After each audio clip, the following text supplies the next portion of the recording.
You document unprecedented income inequality in this country, basically since the Gilded Age, which on its own is a problem. But the question I want to raise with you is, what do the New Age robber barons do with that money, the 1% billionaires? We know that some of them start big, famous foundations, and they do charitable work, and good for them.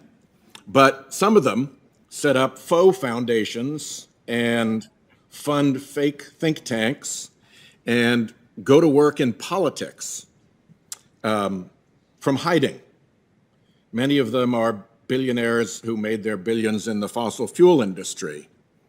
And the operation that they run with their billions can actually best be compared, in my view, to hostile covert operations like intelligence services run. And so the question is, what happens when income inequality at virtually unprecedented levels spawns political inequality?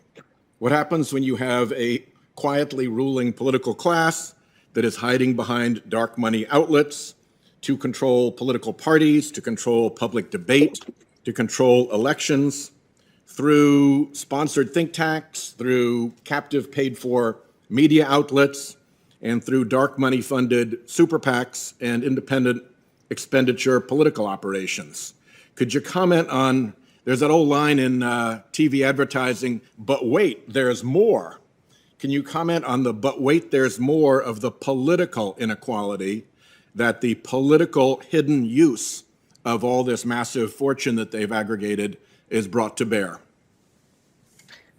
Yes, Senator, and this is really one of the most important negative consequences of wide inequality and the degree of inequality we have in the United States today. That is, people at the top who are sitting on top of huge amounts of assets can and do use a lot of that money to influence political decisions, not only at the federal level, but also at the state and local level, that in turn increases their wealth.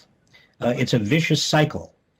We see, for example, Amazon in Seattle has spent a great deal of money on city council elections.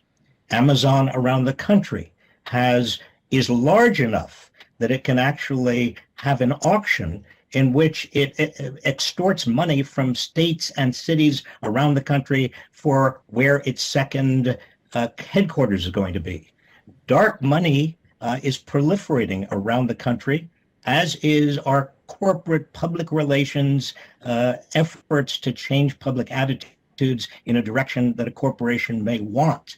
The whole role of money in our system and the overwhelming dominance of money from big corporations as well as from very wealthy individuals polluting American politics is one of the worst aspects of inequality.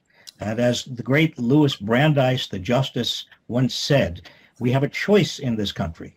We can either have a great deal of money in the hands of a few people, or we can have a democracy, but we can't have both.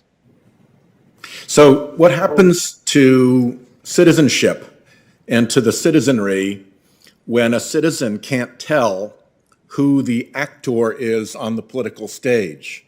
When the ad doesn't say, hi, I'm Exxon and I approve this message, I'm Koch Industries or Charles Koch and I approve this message. Instead, it says, behind some phony front group, Americans for Peace and Puppies and Prosperity approve this message.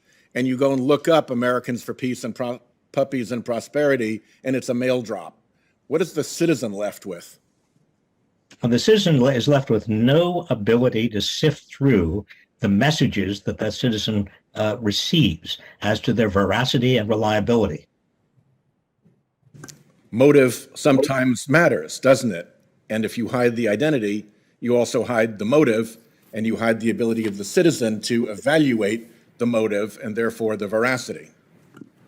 Indeed, and the Supreme Court has repeatedly said, as recently as in Citizens United, Senator, as you know, that transparency will cure all of the negative aspects of great wealth and corporate wealth in our political system, well, that has not happened. We don't have the transparency. Congress has not demanded it. And a lot of dark money and dark money groups and 501c4 groups make it impossible for the citizens to know who is actually providing what message. And I'll conclude by pointing out that a great number of them are in the Supreme Court right now, trying to undo that transparency part of the Supreme Court's Citizens United holding. Thank you, Secretary Reich. Thank you, Chairman.